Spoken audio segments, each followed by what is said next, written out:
asked you right now where you are, you would respond with the Ballard Public Library, obviously. But if I asked you, is this place pretty interesting? Then you'd respond with an opinion. Now, one is a fact and one is opinion. Which one matters more? I'm sure you know by now that facts are facts. They're always true. But I'm also sure you've heard people tell you it's your opinion that matters most. How do you know if it's your opinion? This might seem like a ridiculous or even a paradoxical question. After all, how can our own opinions not even belong to us?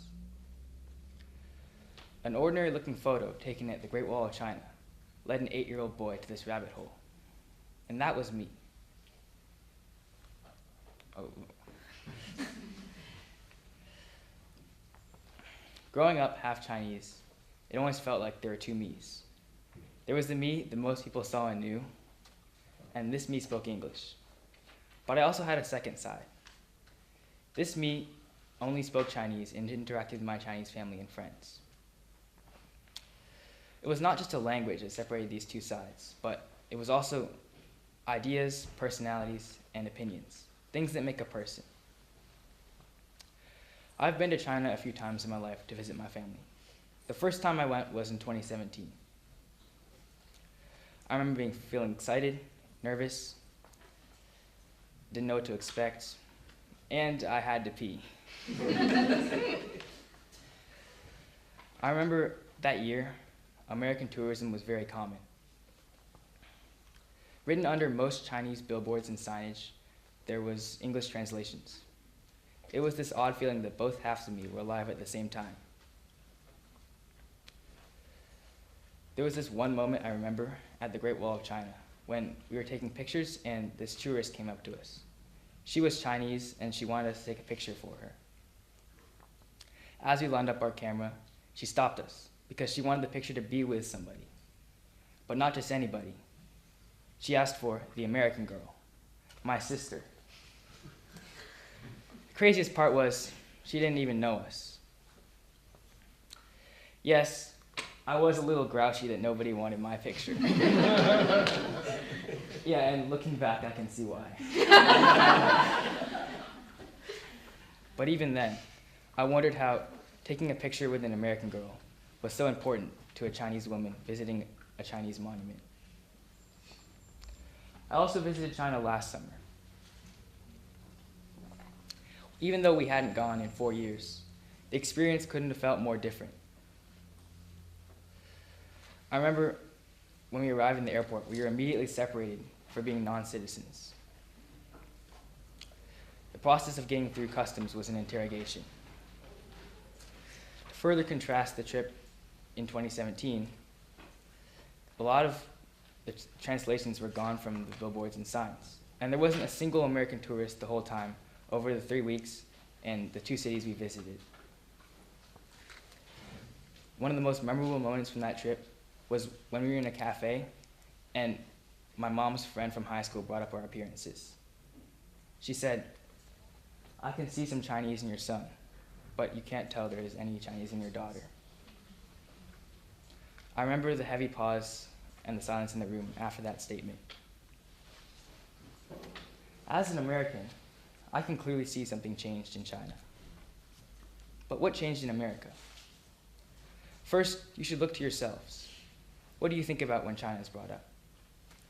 You might think about polluting the environment or taking jobs or anything else. The list goes on and on. But what opinion does it have you form on China? Only you can speak for yourself. But in 2022, the Pew Research Center found that 82% of Americans had a negative view on China, while in 2017, this number was a mere 47%. Naturally, this begs the question, what could have caused these changes? One explanation to this could be the COVID-19 pandemic, which divided the globe. That year that we were apart, we were able to form opinions that weren't completely fair. But there's still something that remains unanswered, and that is, what are the causes of these opinions?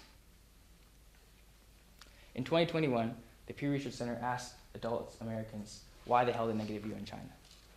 20% talked about the human rights, 19% said something about the economy, 17% talked about the political system, 13% talked about the threats to the US, and 12% talked about the US-China relationship. If we look at all these views, we see something in common with most of them. Most of them have to do with governments or government relations. Adding our own government to the picture, we can see that in 2017, we actually had a pretty good relationship with China. We were affirming each other's policies and showing mutual respect together. Well, since then, there's been a trade war, a pandemic, and alleged spy balloons shot down last year.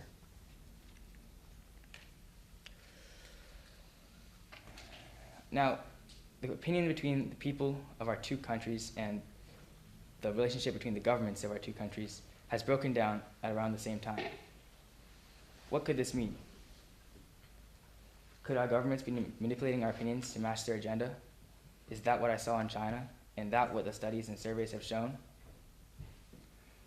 I don't know, but in 2018, an effort by the former president of the US, an effort was made by the former president of the US using the CIA to spread negative information to the Chinese people about their government through their social media sources and news outlets. If a government is willing to try to manipulate the opinion of a nation overseas, then how much more likely would it be that they're trying to manipulate their own opinion? Again, I don't know. I just want to conclude by saying we can't know for sure if our governments are trying to turn us against each other. And we can't always know where some of our ideas and opinions came from, and if they're even our own. But we can question them. As someone who has a connection to both countries, I feel I'm allowed to be separated from the opinions of both. That separation allows me to see change, and it allows me to ask how and why. Because sometimes I feel like I'm two different people, but sometimes I'm just one person who isn't part of either side. I want to share something that I learned based on what I saw. We should step back and we should ask about our ideas and opinions. We should value logic and facts over emotions, and we should question the common narrative, because your own logic is always more powerful than that of the crowd's, because you know where it came from. It came from you.